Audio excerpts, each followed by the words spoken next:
quero falar sobre sexo no casamento. Assunto importantíssimo, de alta relevância.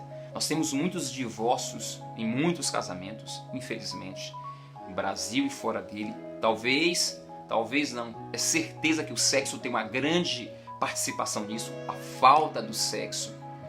E nós temos também muitas traições em muitos matrimônios, infelizmente. E a questão do sexo também está relacionada a essas traições. Então temos que dar atenção a esse assunto, porque a Bíblia, a palavra de Deus, dá atenção a isso. E o que eu vou falar para você está dentro desse prisma, dentro do que a própria palavra nos ensina sobre sexo. Olha só, 1 Coríntios capítulo 7, versículo 4. A mulher não tem autoridade sobre o seu próprio corpo, mas sim o marido. Da mesma forma, o marido não tem autoridade sobre o seu próprio corpo, mas sim a mulher. Não se recusem um ao outro. Então, mulher, presta atenção. A Bíblia diz que você não tem autoridade sobre o seu próprio corpo, mas o marido tem autoridade sobre ele. E você, marido, da mesma forma. A mulher é quem tem autoridade sobre o seu próprio corpo. E o texto finaliza dizendo, não se recusem um ao outro. Ou seja, vocês devem cumprir seus deveres matrimoniais relacionados ao sexo, um com o outro. Viver uma vida sexual ativa fala de uma espiritualidade saudável. Tem pessoas que pensam que, ou mulheres ou homens, que a questão do sexo não tem a ver com a espiritualidade. Quando o homem para de fazer sexo, ou a mulher para de fazer sexo e se aplica só oração, só a leitura da palavra, as pessoas pensam que ele está tendo uma espiritualidade em alta. Mas Paulo fala, vocês devem ficar sem fazer sexo por mútuo consentimento. Ambos devem concordar e por pouco tempo para se dedicar à oração. Tem que ter uma concordância e tem que ser por pouco tempo.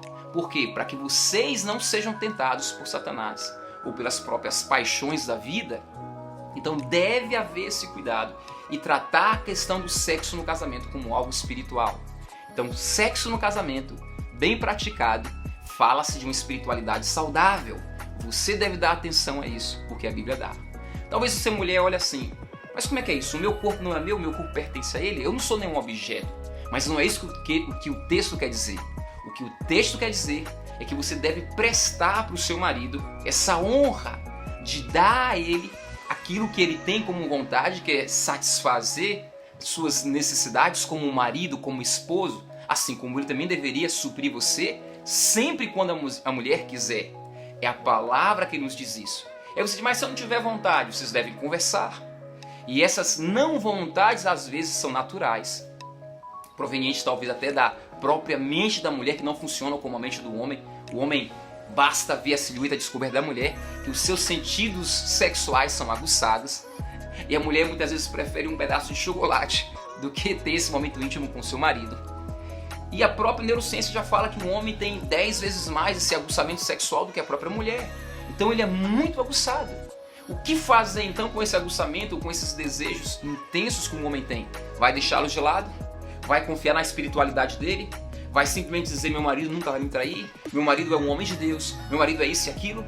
Você precisa entender que para cuidar dele, assim como ele deve cuidar de você, o sexo é um selo importantíssimo para a vida, para a convivência, para a saúde do matrimônio. E também o sexo fala de uma espiritualidade saudável. E nós entendemos que muitas mulheres trabalham fora, trabalham em casa, às vezes estudam, têm crianças. E isso pode acarretar sério uma exaustão, um cansaço. O homem pode trabalhar fora, pode estudar, pode fazer várias coisas, mas ele vai querer sexo no final do dia ou antes do dia começar. A mulher não funciona assim. Mas sabendo a mulher que ela deve servir o seu marido e vice-versa, ela precisa ajustar as questões do lar. O homem pode ajudá-la sim nos afazeres da casa, eu mesmo ajudo pouco, mas ajudo em alguma coisa.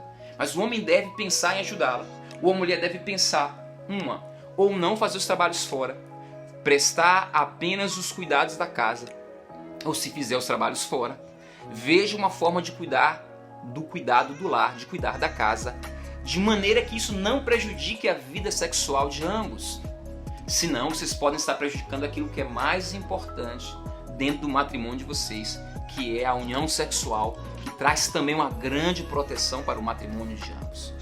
É um assunto importante de ser falado e muitas pessoas não dão relevância, muitas pessoas não dão devida atenção. Tem um caso de outras mulheres também que fazem sexo com seus maridos simplesmente se eles fizeram aquilo que elas quiseram, aquilo que elas queriam. Se compraram o sapato que elas pediram, se algum dia ofendeu a mulher, elas vão lembrar naquele momento, não vai querer fazer o que você quer. Ou talvez a viagem que ela vai pedir, nós viajamos para tal casa, para casa da minha mãe, ou nós não vamos namorar.